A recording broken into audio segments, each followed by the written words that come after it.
ఒకటి అర్థం కానిది ఏంటంటే ప్రతి సోమవారం పోలవరం అన్న చంద్రబాబు నాయుడు గారు మరి సహాయక చర్యలు ఏ రకంగా జరుగుతూ ఉన్నాయి, వరదల్లో చిక్కుకున్న బాధితులు ఏ రకంగా ఉన్నారు అని ఇప్పటిదాకా చాపర్ పైన హెలికాప్టర్ పైన సర్వే చేసిన సందర్భాలు కనబడలా.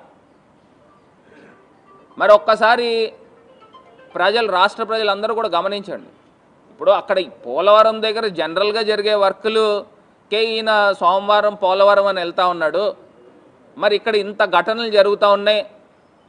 మరి జరుగుతున్నప్పుడు ఈయన ఏ రకంగా ప్రజల్ని మరి ఆదుకునే ప్రయత్నం చేశారు ఒక్కసారి ఆలోచన చేయాల్సిందిగా మరి కోరుతా ఉన్నా. తక్షణమే ఇప్పుడు రాజమండ్రి దగ్గరికి వచ్చినట్టయితే ఏదైతే బ్రిడ్జి లంక దగ్గర కొంతమంది కుటుంబాలు ఉన్నాయి, వాళ్ళు మామూలుగానే జనరల్గానే బయటకు వచ్చేస్తారు.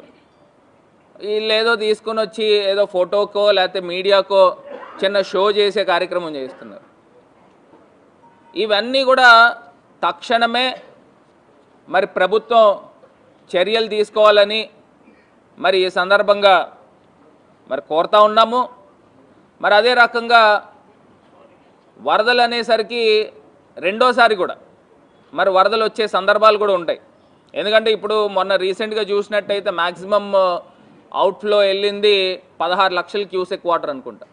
మరి గతంలో 28 లక్షలు క్యూసెక్ వాటర్ వచ్చినప్పటికీ కూడా వైఎస్ఆర్ ప్రభుత్వము మరి జగన్మోహన్ రెడ్డి గారు ఎంత సమర్థవంతంగా వ్యవహరించారో ఇవన్నీ కూడా ఒకసారి గుర్తుకు చేసుకోవాల్సిందిగా ఈ సందర్భంగా తెలియపరుస్తూ, మరి ఒకటి లైఫ్ జాకెట్లని పూర్తిగా అందించకపోవడం వలన మరి ప్రమాదవశాత్తు విఆర్పురం దగ్గర మరి ఒక పిల్లోడు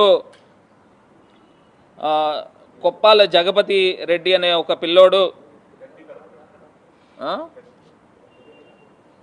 మరి బోట్లో వెళ్తుండగా అదుపు తప్పి మరి చనిపోయిన సందర్భం. ఇవన్నీ కూడా ప్రభుత్వం పూర్తి స్థాయిగా లైఫ్ జాకెట్లు అయితే కానివ్వండి, రేషన్ అయితే కానివ్వండి, లేకపోతే డబ్బులు ఇప్పించడంలో అయితే కానివ్వండి, ఇవన్నీ కూడా మరి పూర్తిగా దీంట్లో 100కి 100% చేయాల్సిన అవసరం ఉంది. మరి గతంలో వాలంటీర్ సిస్టమ్ ఉండేది. మరి ఆ వాలంటీర్ సిస్టమ్ ఉన్నప్పుడు చక్క చురుగ్గా పిల్లలు పనిచేసేవారు. మరి ఇలాంటి మరి ఘటనలు జరిగినప్పుడు ఇమ్మీడియట్గా రెస్పాండ్ అయ్యి ఎక్కడికక్కడ మొత్తము వాళ్ళకి అందరికీ కూడా బాధితులకి అందరికీ కూడా వీళ్ళే వాలంటీర్ సిస్టమ్ అంతా గొప్పగా పనిచేసిన సందర్భం. మరి ఈ చంద్రబాబు నాయుడు గారు వచ్చిన తర్వాత వాలంటీర్లకి 10,000 రూపాయలు మరి వాళ్ళకి స్టైఫండ్ కానీ లేకపోతే ఇస్తానని చెప్పి మరి వాళ్ళని ఏ రకంగా తీసేసిన సందర్భాలు, వాలంటీర్ సిస్టమ్నే మొత్తం నిర్మూలన చేసిన సందర్భం. రాష్ట్ర వ్యాప్తంగా 4 లక్షల మంది పిల్లలు వాలంటీర్ పిల్లల్ని తీసేసిన సందర్భం. మరి ఇది ఎక్కడికి వెళ్ళిపోతూ ఉన్నాము? మరి ఇదే చంద్రబాబు నాయుడు గారు నిరుద్యోగ భృతి 3,000 ఇస్తా అన్నాడు. మరి వాలంటీర్స్ కూడా పాపం చాలామందికి ఉపాధి లేకపోవడం వలన కదా మరి వాలంటీర్స్ కింద వస్తూ ఉన్నారు. మరి నిజంగా ఆ రకంగా ఆలోచన చేసిన ఈ వాలంటీర్ సిస్టమ్ని కంటిన్యూ చేయాలి కదా. మరి ఈయనే మాటలు ఇచ్చాడు, ఇదే చంద్రబాబు నాయుడు గారు మరి మాటలు ఇచ్చి వాగ్దానాలు చేసి మరి ఏ రకంగా వాలంటీర్ సిస్టమ్ని పూర్తిగా నిర్వీర్యం చేసిన సందర్భం. మరి ఇది మోసం కాదా అని అడుగుతా ఉన్నా. ఇదే చంద్రబాబు నాయుడు గారు అసెంబ్లీ వేదికగా ఆయన చెప్పిన మాటలు ఏమని చెప్తా ఉన్నాడు? భయం వేస్తూ ఉందంట.